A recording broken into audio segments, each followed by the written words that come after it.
नमस्कार, मैं अनीता चौधरी और न्यूज अड्डा के इस प्लेटफॉर्म पे आप सभी का स्वागत है।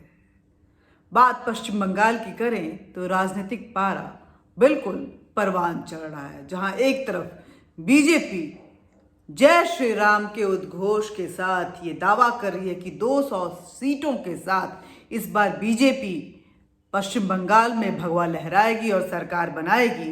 वहीं ममता बनर्जी और तृणमूल कांग्रेस का कहना है कि बीजेपी की ये सारे दावे फेल होने वाले हैं, क्योंकि जिस तोड़ फोड़ की राजनीति बीजेपी कर रही है उससे उनका कोई नुकसान नहीं हो रहा है, बल्कि उनके अंदर जो वायरस थे वो सभी अब बीजेपी में जा रहे हैं।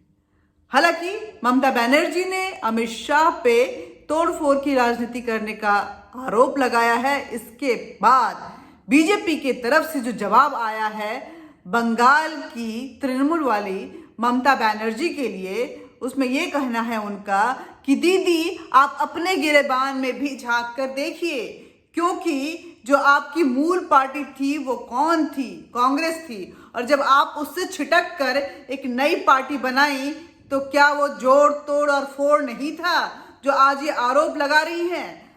बल्कि अमित शाह ने तो यहां तक कह डाला कि जिस माँ माटी और मानुष को लेकर के बंगाल जो है स्वर्णिम अपनी इतिहास को लिखता था, उसको ममता बनर्जी ने भाई भतीजावाद और भ्रष्टाचार में तब्दील कर दिया है। ना आयुष्मान योजना जो है केंद्र सरकार की, उसको बंगाल में लागू होने दे रही है, और ना ही केंद्र सरकार की तरफ से जो पैसे रिलीज किए जा रहे हैं पश्चिम बंगाल में किसानों के बीच बंट रहे हैं। वहां पे हर व्यक्ति त्राहिमाम कर रहा है और बदलाव की उम्मीद लगाए बीजेपी की तरफ देख रहा है।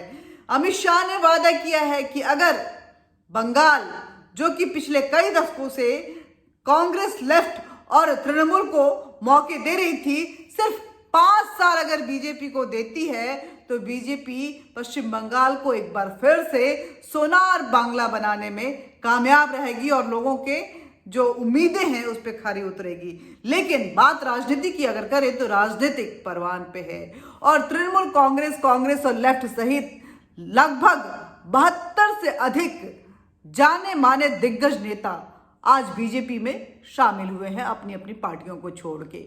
हालांकि तृणमूल को जो है इन सभी नेताओं को ललकार रही है, बौखलाहट जो है वो सीधे सामने आ रहा है। ममता बनर्जी बार बार कर रही है कि जो आरोप उन पे लगाए जा रहे हैं कि ये भ्रष्टाचारी पार्टी है या भाई भतीजावाद करती है, तो 10 साल से ये लोग चुप क्यों थे?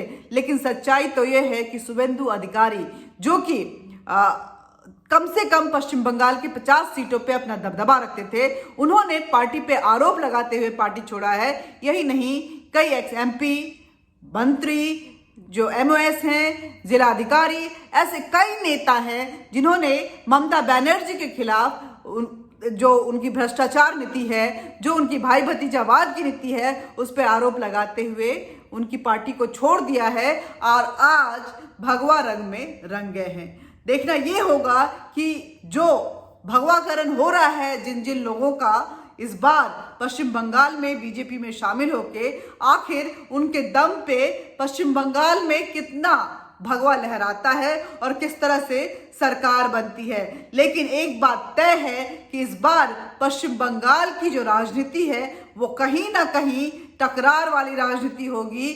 जो बलिदान RSS और बीजेपी के नेताओं ने पश्चिम बंगाल में दिए हैं, शायद उसका नतीजा देखने को मिलेगा। हालांकि तृणमूल कांग्रेस की तरफ से जो बीजेपी के दावे हैं उसको खारिज किया गया है, लेकिन इस पे अमित शाह का कहना है कि दीदी ने ऐसे ही जब लोकसभा चुनाव हुए थे तो सुनने दे रही थी, ये दावा किया था कि बीजेपी वहां खाता भी नहीं खोल पाएगी, लेकिन हमने वहां पे 18 सीटों के साथ अपने परचम लहराए थे। और जब विधानसभा चुनाव होगा तो अमित शाह का दावा है कि वो 200 सीटों को लेकर बीजेपी की सरकार वहां बनाएंगे, पश्चिम बंगाल को भगवा रंग में रंगेंगे और एक बार फिर से जो बलिदानों की भूमि है पश्चिम बंगाल, उसको सोनार बंगला बना के भारत में उसका परचम लहराएंगे।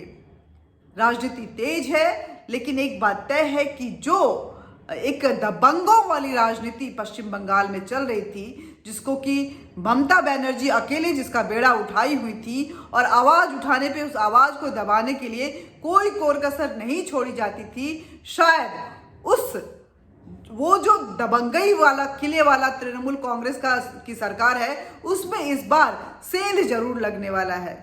इंतजार रहेगा क्योंकि इलेक्शन 4 महीने बाद है और इन 4 महीनों में राजनीतिक परवान जो है, टेम्परेचर जो है, जो पारा है, उसकी डिग्री कितनी हाई होती जाती है, ये देखने वाली बात रहेगी। आज के लिए बस इतना ही, लेकिन आज बातचीत का ये सिलसिला जारी रहेगा।